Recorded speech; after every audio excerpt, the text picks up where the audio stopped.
On April 10th, 2006, a private jet touched down on the Gulf Coast of Mexico in a small town called Ciudad del Carmen. Within minutes, special forces stormed the plane and found over 5 tons of cocaine on board. Street value, $100 million. But the real prize wasn't the drugs. It was the paperwork. Investigators discovered that the jet had been purchased by the Sinaloa Cartel through accounts held at a major American bank, Wachovia. By the time the dust settled, authorities had traced $380 billion in laundered money flowing through that bank. To put that in perspective, that's roughly 1/3 of Mexico's entire economy. So what happened to Wachovia? A fine equal to about 2% of its annual profits. That's it. And this is just one case among hundreds. Every year, criminals around the world push roughly $4 trillion into the legitimate economy, and most of it disappears into the shadows. Banks, auction houses, crypto exchanges, even video games are all part of the machine. So today we're answering one question: where does all the dirty money actually go? And how do criminals turn stolen drug and blood money into yachts, mansions, and Rolexes without anyone asking too many questions? Let's break it down. Being a criminal is harder than the movies make it look. Earning illegal money is one thing. Spending it is the real problem. Money laundering isn't just an extra step. For most serious crimes, it's the entire point. Without a way to clean the cash, the crime barely makes sense to commit. Al Capone figured this out almost 100 years ago. At his peak, Capone was pulling in around $60 million a year from bootlegging, but he couldn't spend any of it openly. The feds were watching every move, so he came up with a workaround. He funneled the cash through a chain of laundromats. Cash businesses, hard to audit, easy to inflate. That's where the term comes from: money laundering, both literally and figuratively. And here's the thing. Nearly a century later, the playbook hasn't really changed. There is more money here than we could spend in 10 lifetimes. I certainly can't launder it. Not with 100 car washes. Every money laundering operation, no matter how complex, follows the same 3 stages. First, the dirty money has to enter the legitimate financial system somehow. This is the most dangerous stage. The moment a suitcase of cash hits a bank account is the moment investigators are most likely to spot something wrong. So criminals don't put it in their own accounts. They use what's called money mules. Money mules are usually low-income people recruited online through forums, dating sites, sketchy job ads, who agree to move money through their bank accounts in exchange for a small cut. The only requirement: a clean financial history that won't trigger red flags. A shell company wires dirty money into the mule's account. The mule then forwards it to wherever it needs to go, often offshore. The mule takes the legal risk. The actual criminals stay invisible. It's not a great gig. Mules face tens of thousands of dollars in fines and very real prison time. And because they get caught so often, sophisticated operations sometimes just sit on cash for years, burying it, storing it, waiting for things to cool down before they try again. Once the money is inside the system, the goal of stage 2 is simple: hide where it came from. The dirtier the trail, the better.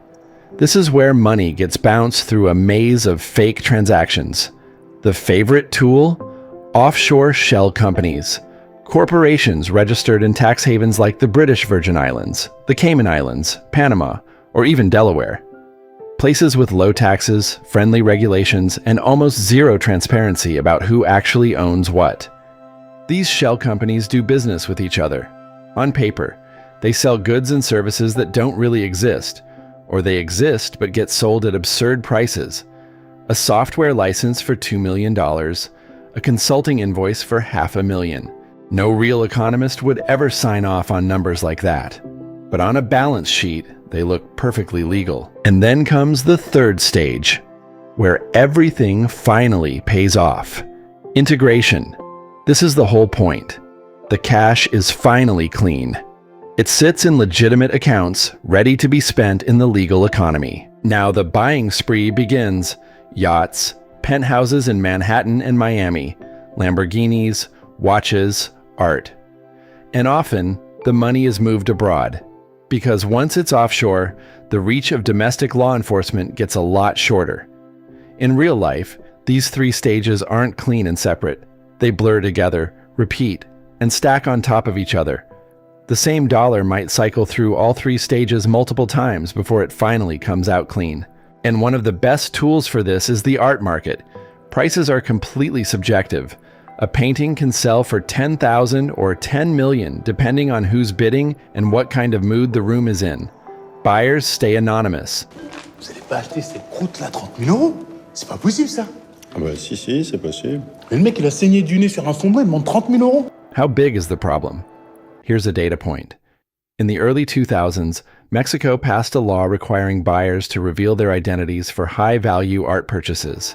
Sales dropped by 70% overnight. Art is also incredibly easy to move. There's a famous case where a Brazilian banker shipped a painting called Hannibal into the United States, declaring its value on customs paperwork at exactly $100. Customs let it through without a second look.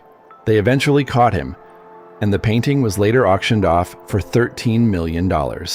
And just when you thought the art market couldn't get any more suspect, NFTs showed up. Celebrities throw millions at them. Teenagers brag about making six figures off cartoon monkeys. So, what's the actual technology? An NFT is a digital signature attached to a media file, an image, a video, a song. Buying one means owning a verifiable, unique token that says, "This digital thing is mine." And the price of that token? Whatever someone is willing to pay. See the laundering potential? In 2021, an NFT by an artist named Beeple sold for $69 million. What was it? A JPEG.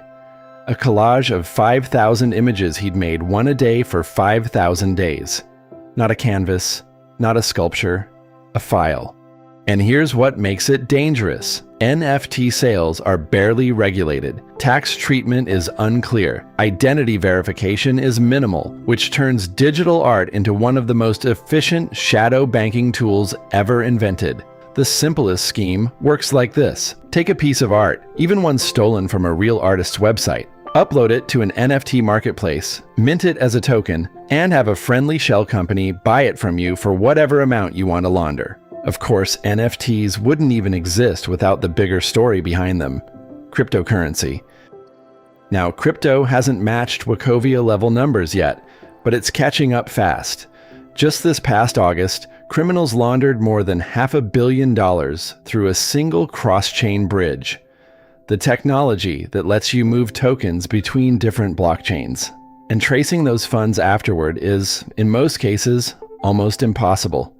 Unlike traditional banking, crypto operates with a level of opacity that AML investigators are still scrambling to deal with. That said, crypto isn't the free-for-all that critics make it out to be either. Actually, laundering money through crypto isn't nearly as easy as most people think. Because any transaction with the most popular cryptocurrencies, like Bitcoin or Ethereum, is fully public, and in a sense, even transparent. Literally anyone can examine these transactions under a microscope. A good example here is the case of Ilya Lichtenstein and Heather Morgan, who in 2016 managed to steal several $1 billion worth of Bitcoin from the crypto exchange Bitfinex. But in the end, they couldn't really use their newfound fortune. In 2022, the FBI caught them and seized almost everything back. Sure, there are special crypto services and cryptocurrencies designed specifically to obscure the money trail even on the blockchain. But in practice, they're being actively sanctioned right now, like Tornado Cash, for example. Or banks just assume by default, if you use them, then the origin of your money is gray or even black. So is the whole financial system just letting criminals run wild? Not quite. To fight back, banks and financial institutions follow two key frameworks: AML, anti-money laundering, and KYC, know your customer. That's why you can't open a US bank account today without a social security number and a government ID. It's why you can't even exchange foreign currency at the airport without showing your passport. And it's why every major crypto exchange requires a selfie holding your driver's license before you can withdraw any serious amount of money. AML isn't some abstract policy that only affects criminals. It touches everyone. US banks pay billions in fines for compliance failures. They're required by the Bank Secrecy Act to file a currency transaction report, a CTR, for any cash transaction over $10,000. They have to file suspicious activity reports, SARs, whenever something looks off. FinCEN, the Treasury's financial crimes unit, processes millions of these every year. And honestly, most of the friction lands on regular people, not on actual criminals. Try wiring $50,000 to buy a used car. Try depositing a large cash gift from a relative. Your bank will want documents, proof of source, maybe even an explanation in writing. Economists have a name for this: transaction costs. Real money, real time. Paid by you, not by the cartel. So my advice, even if you're not laundering anything, get into the habit of keeping every financial document, pay stubs, bills of sale, gift letters, tax filings, in one organized folder. Trust me, sooner or later, you'll need it. Thanks for watching. If you got something out of this, hit subscribe. It genuinely helps the channel grow. Got questions? Drop them in the comments. I read every single one and try to answer as many as I can.